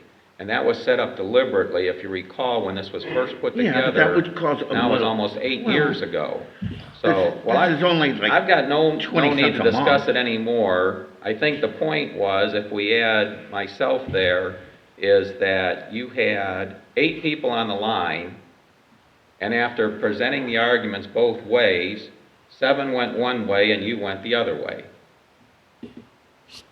So, I'm not gonna say that's like a super majority. Okay, but, are there any other questions, Denny? No, I don't have Okay, I any think questions. discussion's over. Chris, roll call? Lynch, Yes. Gehrig, Yes. Abraham. Yes. And that number, Chris? 116. Thank you. You're welcome.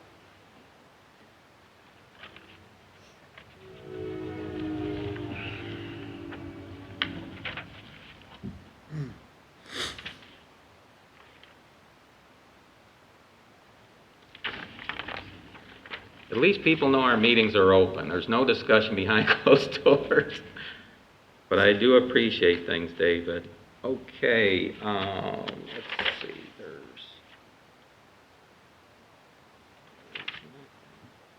all right, we're going to move on. Kevin had brought up the NOPEC grant, and this is where, after the annual meeting, and I think I had pointed this out before, is that the township, there was going to be the continuation of NOPEC Energized Community Grant, but we didn't know the amount. We did receive notice as far as what that amount is, and let's see, that was on January 14th from Chuck Kuiper, the executive director. Our amount is considerably less than in the past, and realize this is based on the number of NOPEC customers in Amherst Township that receive gas and electric through NOPEC. And we've been seeing this consistently come down since this program began. The highest was the first year at $17,312. We're down to $12,172. There was a slight change in the way they calculate the grant amount, but the real impact here is that the competition has been very good at calling people and sending them notices in the mail and through social media to switch over with these teaser rates.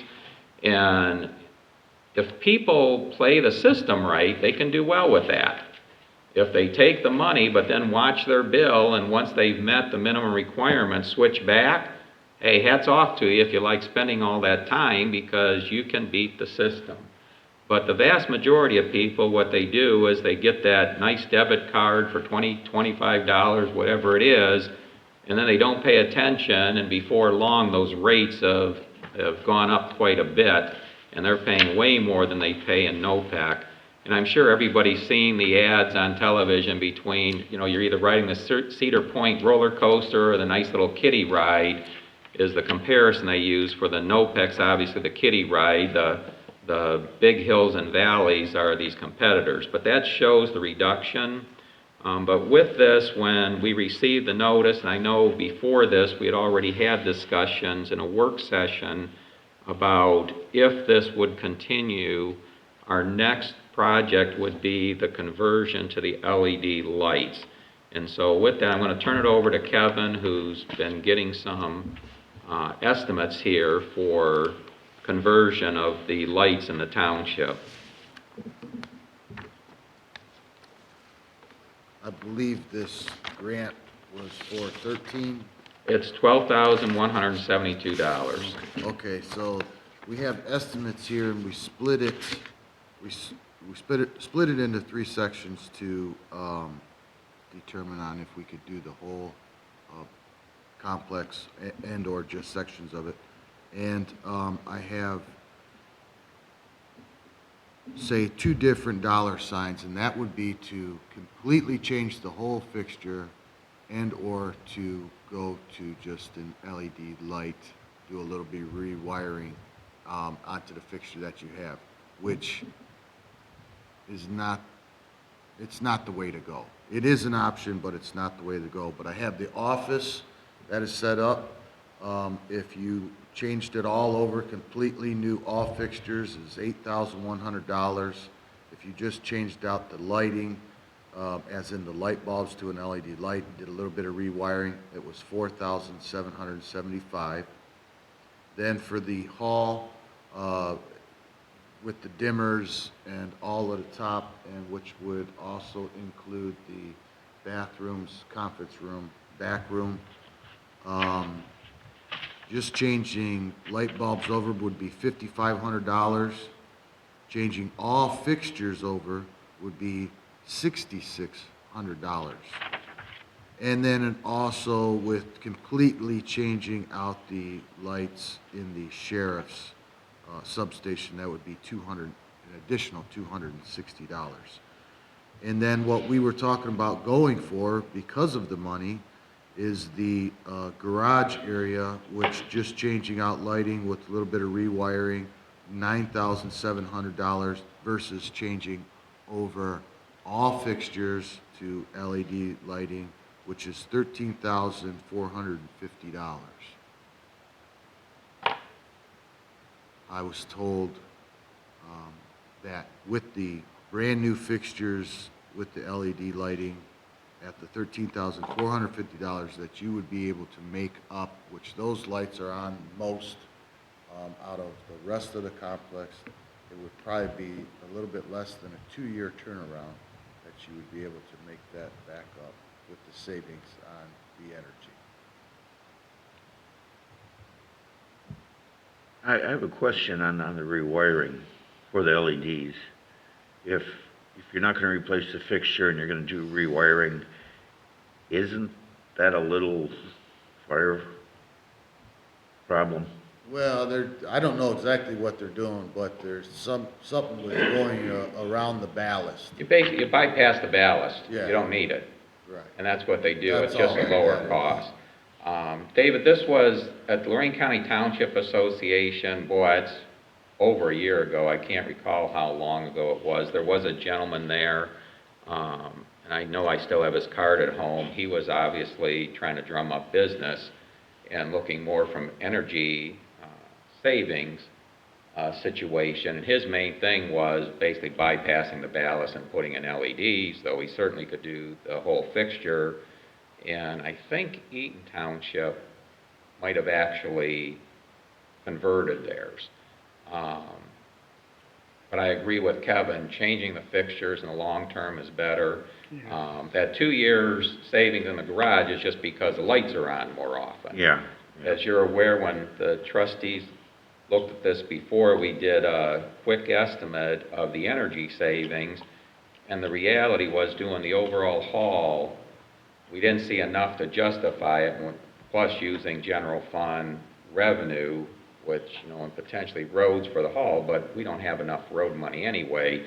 But what we found, a real cost, when you guys got to go up and change them, it really wasn't the energy, it was the maintenance cost when these things go bad. Whether you're paying someone outside or doing it inside. But I think what you were leading to, David, it's probably better not to have those additional connections and wire nuts up there, because essentially that's what they do, and just replace the overall fixture.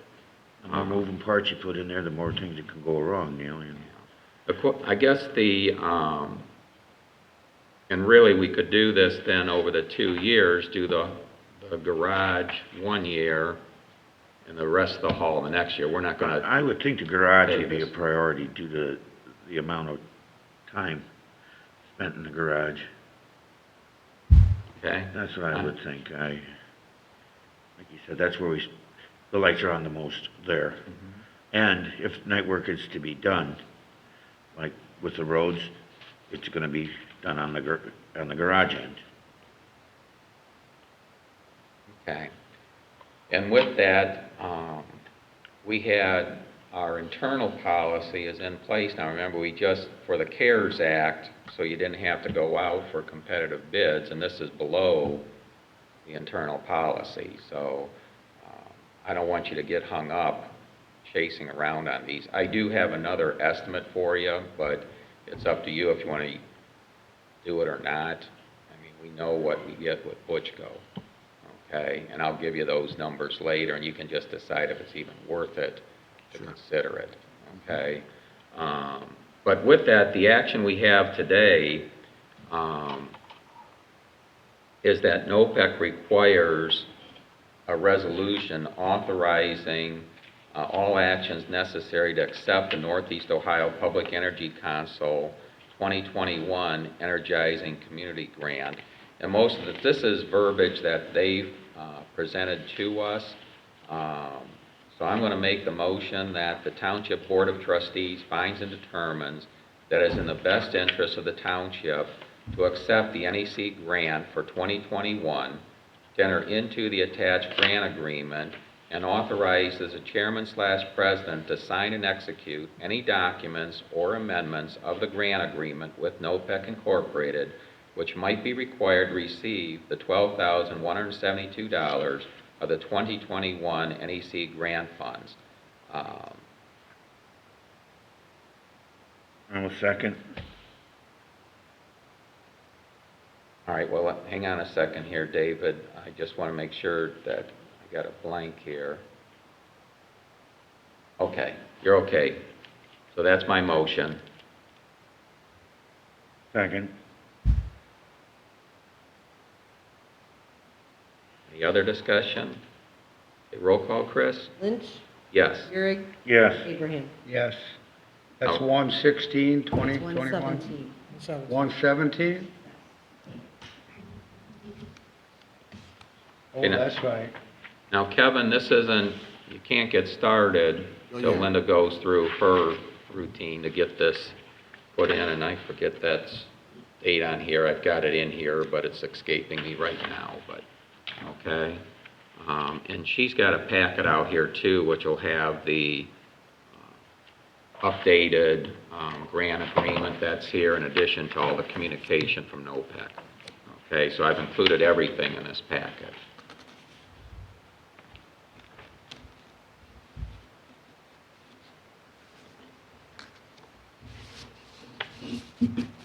And then since we're on NOPEC, just so the trustees are aware, and this wasn't something that that we necessarily needed a motion on, but if you recall, we also received from NOPEC $1,500 for a community event grant.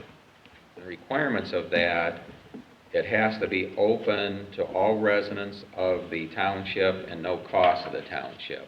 And what we've traditionally used is our dumpster day event to help offset the cost. That's obviously $1,500, won't cover the whole cost, but it helps offset it.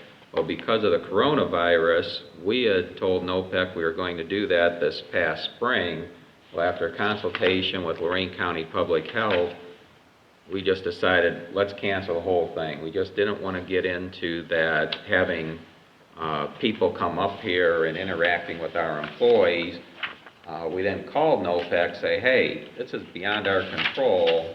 You know, I can't imagine anyone's holding community events in the coronavirus environment. And they agreed that we could essentially escrow that money and use it, in this case, 2021. Nobody knew at the time what's going on with the virus and when things might clear up. But we also know we're going to receive another $1,500, which is a total of $3,000. So what I had sent out a communication, and I believe I copied everyone here, but it definitely went to Linda and Kevin. And just that, to have Linda modify the grant application to indicate that it's not just the dumpster days, but also to cover, if there's any residuals, any of the grinding we have in the recycling yard, since we get, both, or for you delivering, tires that, take off, which is your time essentially going up there. So she, I believe, may have already done that. But I just want you guys to be aware of it, that as far as the grant that's going to be in there, there is going to be a modification. So we'll actually have in 2021, there'll be a total of 3,000 because we have the 1,500 left over that we didn't use last year. Okay? All right, we'll move on to a new business, and I had that sewer agreement in both, so that's okay. All right, another one that just came in was the Lorraine County Memorandum of Understanding with Lorraine County Board of Commissioners to participate in the emergency notification system. This is where residents can sign up if they go online, and I know Georgianne puts once a year, she'll put a reminder in the newsletter for people so that at least new people are aware of this if they so choose to get all those notifications. This can be things like water boil alerts, amber alerts, the fire department may put something out. Whatever comes out that is in a public would like to know and get it from an accurate source, not necessarily what's on social media, which we know isn't always accurate, but people can pick and choose what they receive, and it's targeted to your area. So it's area specific. Some people like getting them all, but I can tell you for me it's too much information, so probably just your community.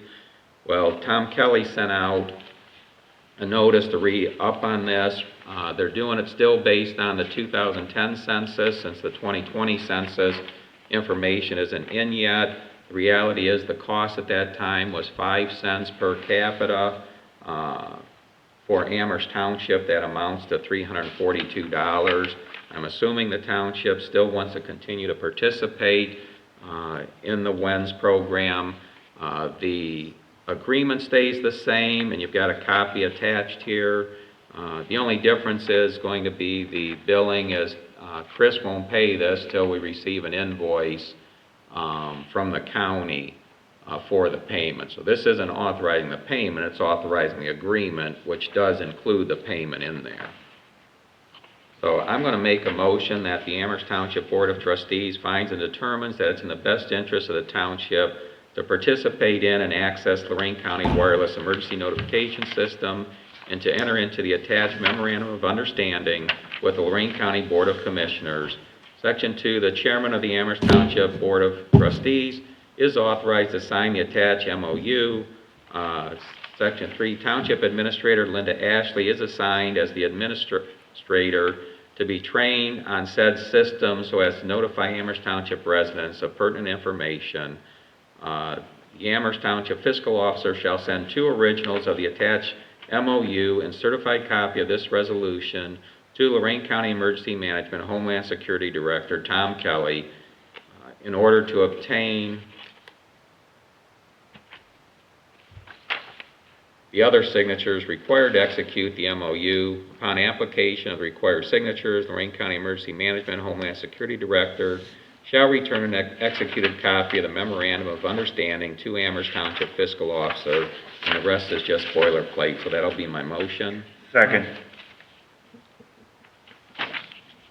Any other discussion? No. Okay, roll call, Chris? Lynch, Yes? Gehrig, Yes. Abraham. Yes. And what's the number on that, Chris? 118.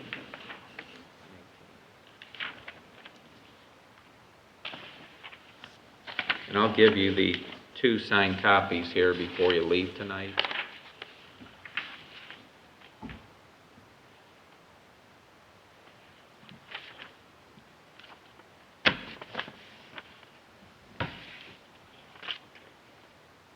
All right, our next regular meeting will be on Tuesday, February 9th.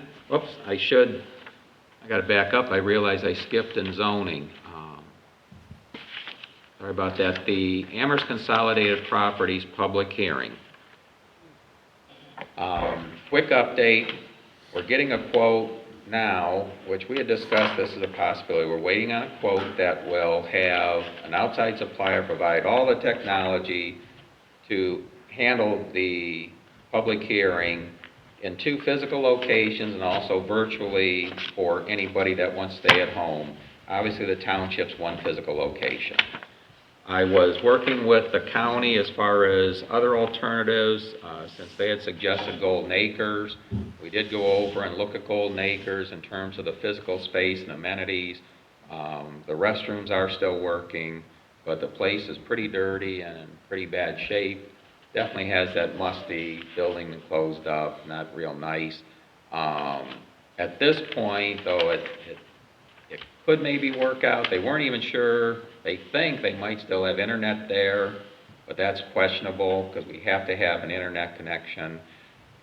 So now the suggestion is that it was thrown out perhaps at Amherst Schools, which would be closer, and the county is going to investigate that, since obviously they have a vested interest in this also. So they will get back as far as that location. They believe, but this remains to be seen because there was some disagreement if they can. They thought that the school system would be effective where we could use our system and their system and plus people at home. So it all gets tied, realize it all be tied together into 1 public hearing, and if someone viewed it later, they'd see it, everything that happened regardless of where the person was. So that's where it stands right now. And I don't expect to have an answer tomorrow, but maybe by Thursday, if the contact's been made and if the schools are agreeable with this, but then we got to get in and make sure this can work. We're still going to shoot for that February 23rd date, though, as the public hearing, with the backup being March 23rd. Okay? So that's the update as far as the public hearing. February 23rd, you said? Yes. So in other words, that would be our typical trustee meeting, but we'd hold it as a public hearing then, David. Okay? So our next regular meeting is on Tuesday, February 9th. At this time, I'm not going to call for any work session unless someone feels there's a need. Okay, any audience concerns? Any need for an executive session? And I don't. Then can I have a motion to adjourn? So move. Second, Eric, Yes. Abraham, yes. Lynch. Yes. Our next meeting is February the 9th. Correct.